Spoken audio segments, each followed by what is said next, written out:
What is going on? It is Nate the Game Guy coming back with another video. And today I want to take a look at and see, is the PlayStation 2 the best budget console to collect for when it comes to game collecting and getting yourself a nice collection of games? The PlayStation 2 is one of the most successful video game consoles of all time, and it has a very large library of games, and the PlayStation 2 has introduced a lot of great IPs into existence, such as the God of War franchise, Ratchet & Clank, Sly Cooper, among with many other classics. I can truthfully say that the PlayStation 2 is one of my largest collections in my game room, with just a little under 600 games in the collection, so I can say that the PlayStation 2 has a lot of games to offer, and I found a bunch of great PS2 games for cheap, so that also helps as well. In this video, I'm going to go over a little bit of some background, some history, and go into a little bit of some detail as to why I think the PlayStation 2 might just be the best console to collect for if you're on a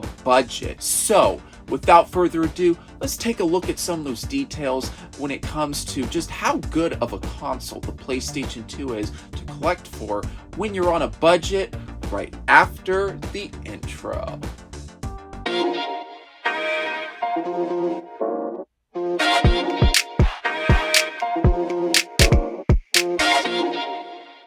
Back on October 26th of 2000 is when Sony would launch the PlayStation 2 in North America. The PlayStation 2 came out with a few titles for the console, such as Tekken Tag Tournament, SSX, Ready to Rumble Boxing Round 2, Ridge Racer 5, along with a few other games as well. The PlayStation 2 had a successful launch in North America and would be the most successful game console for the 6th generation, and is considered to be the best-selling video game console of all time. The PlayStation 2 also had its final game release in North America in 2013 with FIFA 14. So, with a library of games that started from 2000 and ended in 2013, we are talking about a 13-year span of games that have come out for the system. Of course, when the Nintendo Wii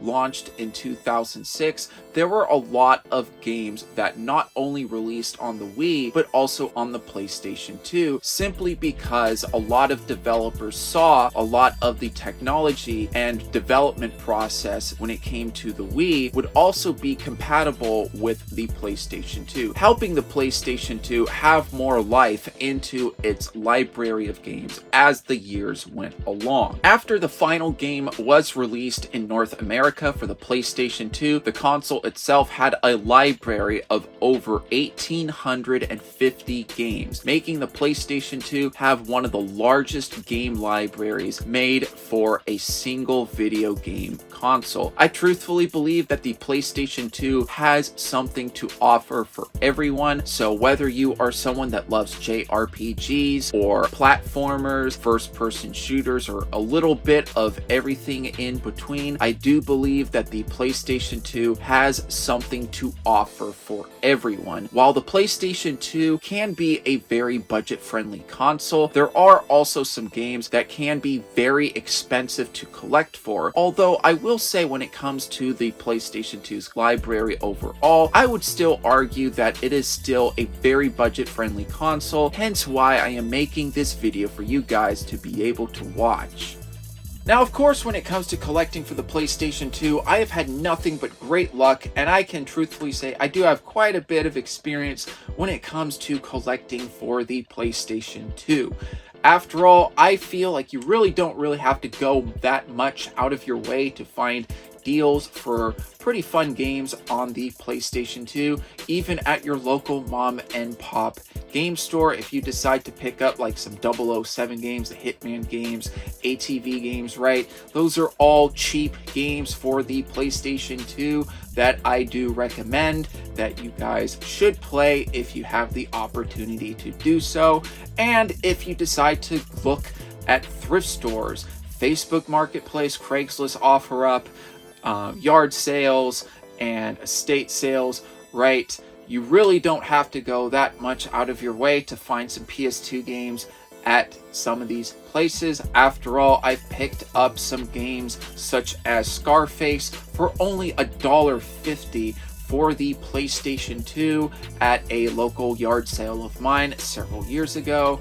And of course, I can name a few examples as well, but you guys can see you don't really have to go that much out of your way to find some good deals on PS2 games. You can even find good deals on eBay. One of the best ways how I get good deals on PS2 games on eBay is I like to look at lots. And in my opinion, here's how you find a great deal when it comes to buying games through lots on eBay. For example, let's say you find a lot, 10 games for $50. Sometimes there's free shipping, sometimes there's not. If there's shipping that you have to pay for it, just add it into the price of the listing that you are planning to purchase. And what I like to do is say I've got that $50 listing for 10 games, free shipping. I divide it by 10. I am essentially paying $5 per game. Depending on the games, I might get a deal. Depending on some other games, I may be paying just a little bit over what they're really are worth. But for the most part, I think that is a great way to pick up some deals for the PS2.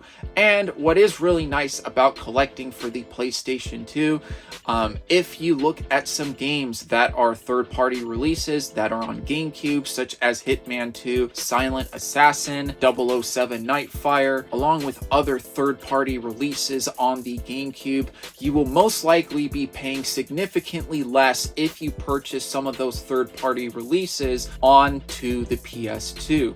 Now, it is only right that I give some great game recommendations of some cheap games for the PlayStation 2. All these games you can pick up for just under $10, complete in box. However, if you want to go even lower and look for some games that are even cheaper, that are still great games to play, I've got another video right here that you guys can check out, which is all about great PlayStation 2 games that you can pick up for just about $5. I will say, depending at what time you are watching this video, prices may have gone up on some games, so please do keep that in mind when I do give some of these game recommendations. However, if you are looking for some really fun and some great games on the PlayStation 2, I'm going to go in strong and talk about Jak and Daxter, Jak 2, and Jak 3. These games are incredible. The first Jak and Daxter game was just a very simple platformer and a very fun one at that. It was just a great game exploring the different places and collecting all the precursor orbs and other collectibles. The game was really fun to play. However, once you got into Jak 2 and Jak 3, there were still some platforming sections in there, but the game played more like GTA, but it had an incredible story that I really love. I gotta say, if you're looking for some good quality PS2 exclusives, you cannot go wrong by picking up these games.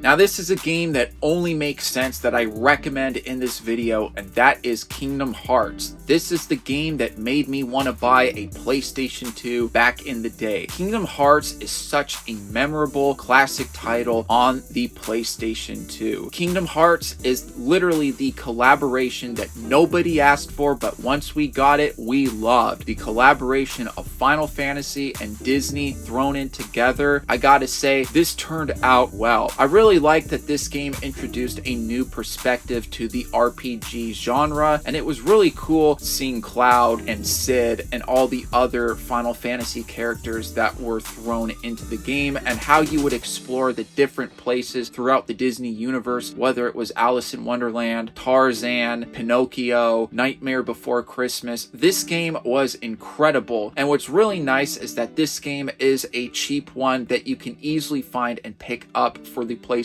2, and I have to say, if you're looking for a top quality title that is cheap, you cannot go wrong with the original Kingdom Hearts. Now, this is a phenomenal compilation title that I want to recommend in this video, and that is Sonic Mega Collection Plus. Now, there was Sonic Mega Collection on the Nintendo GameCube, but with Mega Collection Plus, not only do you get all the fun and classic Sonic games from the Genesis, but you also get a bunch of really great Sonic games from the Game Gear. This is a phenomenal compilation title because not only do you get more from its predecessor on the GameCube, but overall the Sonic games are incredible platformers. These are some classic games for good reason and people love them, including myself. And if you are looking for a great compilation title for just under $10 where you get a bunch of great games, this is one that I can easily recommend if you guys are looking for a great game for under $10. Now, this is a really fun racer, and that is Burnout Revenge. Now, I will admit, I personally think Burnout Revenge on the Xbox 360 is the superior console to play it on. However, if you've got a PlayStation 2, I would still say you should consider picking this one up. This game is just all about mindless destruction and racing where you are trying to take out your opponent. There are other game modes too where sometimes you are trying to cause as much damage as possible. This game is just absolutely mindless. It is fun. It's just one of those games that if you don't want to put too much thought into it, you just want to pick up the controller, have a race, have a good time, and all that wonderful stuff. This is a game that is worth picking up, and I will say this is a really fun racing game that I do see myself coming back to many times over the years. And what's really nice, since this is a cheap title, it's easy to recommend because after all, it's very fun. You don't really have that much of a learning curve, and it's just an overall a great game. Now, an underrated racer that I do want to talk about in this video is Arctic Thunder. If you guys enjoyed Hydro Thunder, the cruising titles on the Nintendo 64, and a lot of those Midway arcade racers, this is one that you guys are going to enjoy. After all, it is by Midway, and it is another fun arcade racer. I really like the tracks. I like the Arctic aesthetic to it. I think it's a pretty fun game that I'm surprised that not very many people talk about after all these years when compared to San Francisco Rush and Hydro Thunder and a lot of those Midway arcade classics. I think this is a game that really flew under the radar for not really any good reason, to be honest. However, I will say right here, since this is an underrated title, I do want to recommend another video that you guys can check out right here, which is all about underrated games on the PlayStation 2. But I will say, when it comes to Arctic Thunder, if you do enjoy those good arcade racers and you did enjoy a lot of those Midway racers from back in the day, I think you will have a great time picking up Arctic Thunder. It is a very fun game that unfortunately flew under the radar. Hey guys, thank you so much for checking out my video. Please be sure to check out these videos here, and here. After all, I post a lot of content when it comes to game collecting tips, and other video game related subjects. So be sure to keep an eye out every Monday and Friday where I upload consistently, and I'll be seeing you guys next time.